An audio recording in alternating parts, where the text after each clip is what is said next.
आपलं शहर आता स्मार्ट होत आहे। मग तुम्ही कधी स्मार्ट होताय? स्मार्ट न्यूजचे यूट्यूब चॅनल सबस्क्राइब करा, स्मार्ट बना। नोटिफिकेशनसाठी बेल आयकॉनवर क्लिक करा।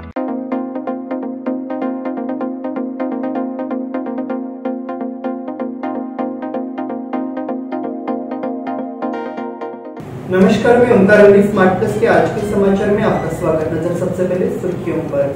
कांग्रेस का घर घर हामी, पूरे देश में वादों को लेकर प्रचार चल रहा है। चीन द्वारा अरुणाचल में नाम बदलने की भारत ने आलोचना की।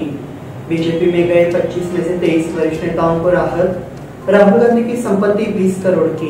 देश के सबसे बड़े बाघ अभयारण्य से महामार्ग का निर्माण। अरविंद केजरीवाल पर लगा रेप का आरोप। हलगामी बाईपास का काम फिर रुका। 12वीं का रिजल्ट 10 अप्रैल को आएगा।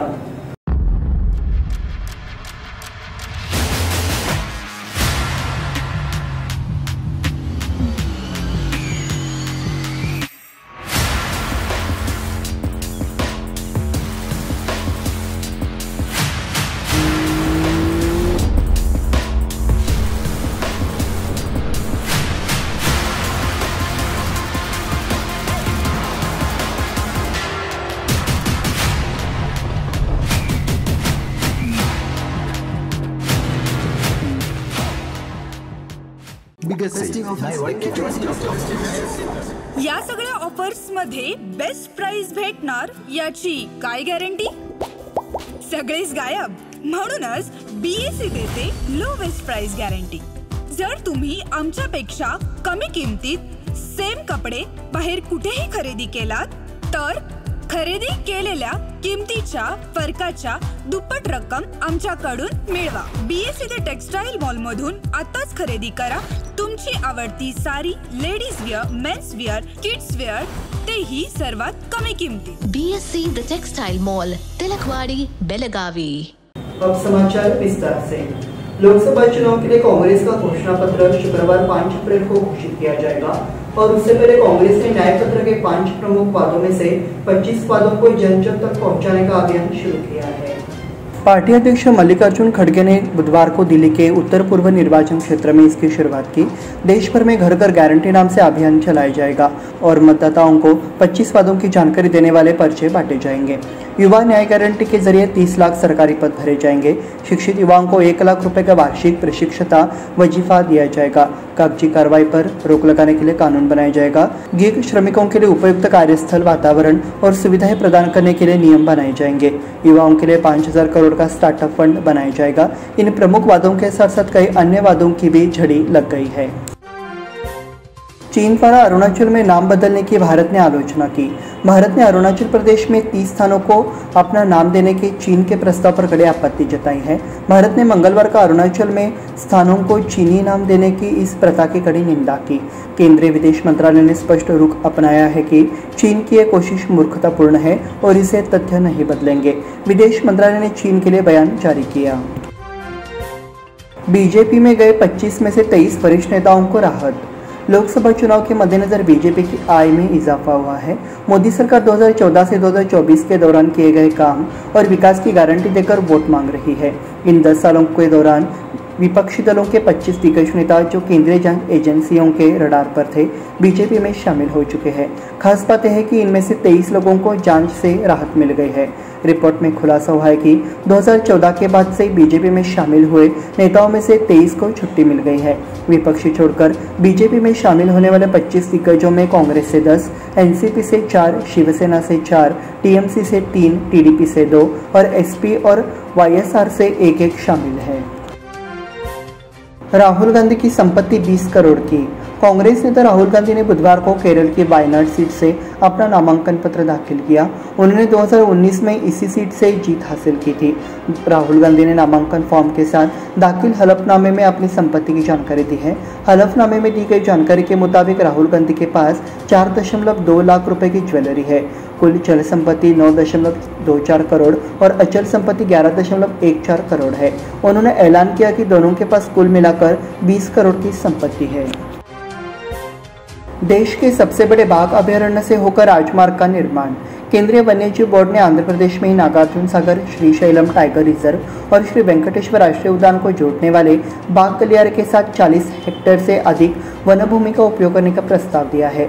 फरवरी में केंद्रीय वन्यजीव बोर्ड की बैठक हुई और मार्च के अंत में बैठक में मिनट सामने आए। तदनुसार ये सिफारिश भारतमाला परियोजना के दूसरे चरण के हिस्से के रूप में की गई है। अब अरविंद केजरीवाल पर लगा रेप का आरोप। केजरीवाल को कथित शराबा घोटाला मामले में प्रवर्तन निर्देशालय ने 21 मार्च को गिरफ्तार किया था। जब आय प्रमुख ईडी की हिरासत में थे तब उनकी गिरफ्तारी के खिलाफ दिल्ली उच्च न्यायालय में चुनौती दायर की गई थी। हालांकि कोर्ट ने तत्काल फैसला देने से इनकार कर दिया। अब तक के लिए केजरीवाल को तिहाड़ जेल में भेज दिया गया है, क्योंकि राउस की जिला अदालत ने केजरीवाल को 14 दिन की न्यायिक हिरासत दी है। हालांकि दिल्ली हाईकोर्ट ने केजरीवाल को हल्की राहत देते हुए उन्हें मुख्यमंत्री पद से हटाने की याचिका खारिज कर दी है, लेकिन केजरीवाल अभी तक मुक्त नहीं हुए हैं। इन सभी मामलों में सोशल मीडिया पर तरह तरह के वीडियो वायरल हो रहे हैं। हाल ही में लाइट हाउस जर्नलिज्म ने देखा कि एक अखबार की कतरन की एक पोस्ट वायरल हो गई थी। इसमें तारीख पर भी प्रकाश डाला गया, जबकि शीर्षक में लिखा था IIT छात्र पर बलात्कार का आरोप। कॉपी में हाईलाइट किया गया नाम अरविंद केजरीवाल था। हलगा-मच्छी बाईपास का काम फिर रुका। हलगा-मच्छी बाईपास को लेकर हाईकोर्ट ने अहम सुनवाई हुई है। कोर्ट ने आदेश दिया कि अंतिम फैसले तक इस सड़क का काम शुरू न किया जाए। किसानों के वकील एडवोकेट रवि कुमार गोकाकर ने कहा, कोर्ट ने स्पष्ट आदेश दिया है कि मूल मुद्दे पर अंतिम फैसला आने तक उक्त सड़क का काम शुरू नहीं किया जाए। सड़क कार्यों का भाग्य इस सुनवाई पर निर्भर था, इसलिए किसानों और राष्ट्रीय राजमार्ग प्राधिकरण ने सबसे पहले सुनवाई पर ध्यान दिया। 12वीं का रिजल्ट 10 अप्रैल को आएगा। 12वीं का मूल्यांकन कार्य पूरा हो चुका है, इसलिए स्कूल परीक्षा एवं मूल्यांकन बोर्ड ने 10 अप्रैल को नतीजे घोषित करने की तैयारी की है। 12वीं की परीक्षा 1 से 22 मार्च तक राज्य के 1124 केंद्रों पर आयोजित की गई थी। इसके लिए पंजीकृत 6.98 लाख छात्रों में से 98% छात्रों ने परीक्षा उत्तीर्ण की। शैक्षिक वर्ष 2024-25 शुरू होने से पहले 3 वार्षिक परीक्षाएं आयोजित की जानी है, इसलिए बोर्ड ने तुरंत नतीजे जारी करने का फैसला किया है। इस बुलेटिन में वक्त हो गया छोटे से ब्रेक का। देखते रहिए स्मार्ट प्लस।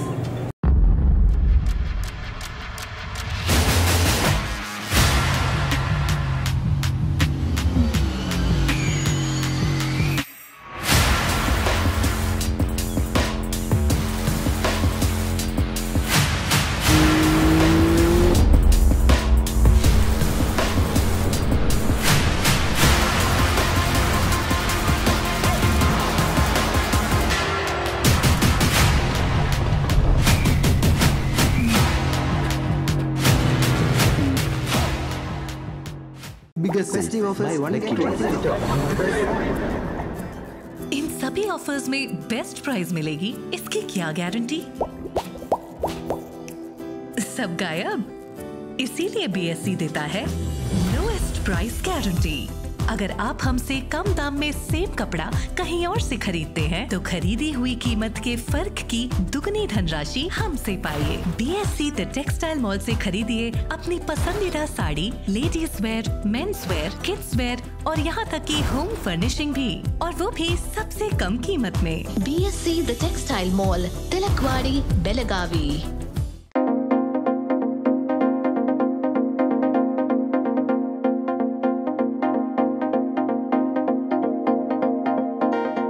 ब्रेक के बाद फिर से आपका स्वागत। बढ़ते हैं अगले समाचार की ओर। करले में पुनर्निर्मित ग्राम देवता रवलनाथ मंदिर की वास्तु शांति, मूर्ति स्थापना, आरोहण एवं प्राण प्रतिष्ठा कार्यक्रम शुक्रवार 5 को आयोजित किया गया है। ये समारोह रविवार तक चलेगा। शुक्रवार सुबह 7 बजे मंदिर समर्पण समारोह का मुहूर्त मेढ़ कार्यक्रम आयोजित किया जाएगा। शनिवार सुबह 9 बजे जाकर भजन किया जाएगा। रविवार को सुबह 7 बजे से 9 बजे तक मंदिर समर्पण कार्यक्रम होगा। उसके बाद भक्तों को महाप्रसाद वितरित किया जाएगा। मतदान जागरूकता के लिए शिक्षकों की बाइक रैली कल। आगामी लोकसभा चुनाव के लिए मतदान के प्रति जागरूकता के लिए शुक्रवार 5 को सुबह 9 बजे बाइक रैली का आयोजन किया गया है। बेलगाम शहर और ग्रामीण शिक्षा अधिकारियों के अधिकार क्षेत्र में आने वाले सभी शिक्षक इस रैली में अपने अपने 2 पहिया वाहन लेकर कन्नड़ प्राथमिक विद्यालय विश्वेश्वरैया नगर पहुंचेंगे। बेलगाम शहर और ग्रामीण समूह शिक्षा अधिकारियों की ओर से शामिल होने की अपील की गई है। डॉक्टर जगजीवन राम जयंती कल। शुक्रवार को बाबू जगजीवन राम की 117वीं जयंती है। 5 को सुबह 11 बजे संगमेश्वर नगर स्थित पार्क में मनाया जाएगा। क्षेत्रायुक्त SP शेट्टनवर कार्यक्रम का उद्घाटन करेंगे। अध्यक्षता कलेक्टर नितेश पाटिल करेंगे। बेलगाम की सुकन्या स्नेहल हनूरकर को नीदरलैंड में सम्मानित किया गया। आर्किटेक्ट स्नेहल हनूरकर को नेदरलैंड के एक तकनीकी विश्वविद्यालय द्वारा इंजीनियरिंग में डॉक्टरेट की उपाधि से सम्मानित किया गया है। उन्हें जैव आधारित मंडप परियोजना के समग्र डिजाइन और कार्यान्वयन में उनकी उपलब्धियों के लिए उपाधि से सम्मानित किया गया। इस परियोजना के लिए उन्होंने जैविक और जैव आधारित सामग्रियों पर उनकी गहन संरचना, नवीनतम डिजाइन और निर्माण तकनीकों पर शोध किया है। स्नेहल को फास मुनेन और टॉम बिगर से बहुमूल्य मार्गदर्शन प्राप्त हुआ। यंग बेलगाम फाउंडेशन द्वारा जरूरतमंदों को चावल का वितरण। यंग बेलगाम फाउंडेशन ने हाल ही में ग्रामीण जरूरतमंद और नगरपालिका निराश्रित आश्रय केंद्र जय भारत माता नगर को 100 किलोग्राम चावल के बैग उपलब्ध कराने की सराहनीय पहल की। एलन विजय मोरे के नेतृत्व में सदस्य अद्वैत चव्हाण पाटिल, संदीप सोमनत्ती, आदित्य गावड़े, लकी सोलंकी, जय श्रेकर, नितिन कोटारी आदि ने स्थानीय लोगों की मदद से इस गतिविधि को लागू किया। बिजगरनी महालक्ष्मी यात्रा का रथ कार्य अंतिम चरण में। बिजगरनी में महालक्ष्मी यात्रा की तैयारियां जोर शोर से शुरू हो गई है। यात्रा का मुख्य आकर्षण देवी के रथ का काम अपने अंतिम चरण में पहुंच गया है। 16 अप्रैल से शुरू होने वाली लक्ष्मी यात्रा की तैयारियां यात्रोत्सव समिति के पदाधिकारियों द्वारा की जा रही है। उसी के तहत रथ का काम अंतिम चरण में पहुंच गया है। यात्रोत्सव समिति के अध्यक्ष वसंत अष्टेकर, सचिव चांगदेव जाधव, कोषाध्यक्ष एडवोकेट नामदेव मोरे और सभी पदाधिकारी सभी कार्यों और योजना पर नजर रखे हुए हैं। बस से पार्सल भेजने वालों की मुश्किल। लोकसभा चुनाव आचार संहिता जारी होने के बाद से परिवहन निगम ने आदेश दिया है कि बसों में चुनाव से संबंधित कोई भी सामग्री नहीं ले जानी चाहिए। ऐसे में एक गांव से दूसरे गांव तक बस से पार्सल भेजने वाले लोग निराश हो गए हैं। आचार संहिता के कारण ड्राइवर और मालवाहक किसी भी तरह का पार्सल स्वीकार नहीं करते हैं, इसलिए लोगों को अधिक पैसे खर्च करके निजी बसों से पार्सल भेजना पड़ता है। एक बार जब पार्सल बस द्वारा भेजा जाता है तो यह प्राप्तकर्ता को उचित रूप से प्राप्त होता है। बस चालक और वाहक संबंधित व्यक्ति तक पार्सल पहुंचाने की जिम्मेदारी ले रहे थे, इससे उन्हें अच्छी आमदनी भी हो रही थी। लेकिन अब जब लोकसभा चुनाव की आचार संहिता लागू हो गई है तो परिवहन निगम ने भी सावधानी बरतनी शुरू कर दी है, इसलिए बस से पार्सल कुरियर की भीड़ है। इसी के साथ स्मार्ट प्लस के आज के समाचार समाप्त हुए। धन्यवाद।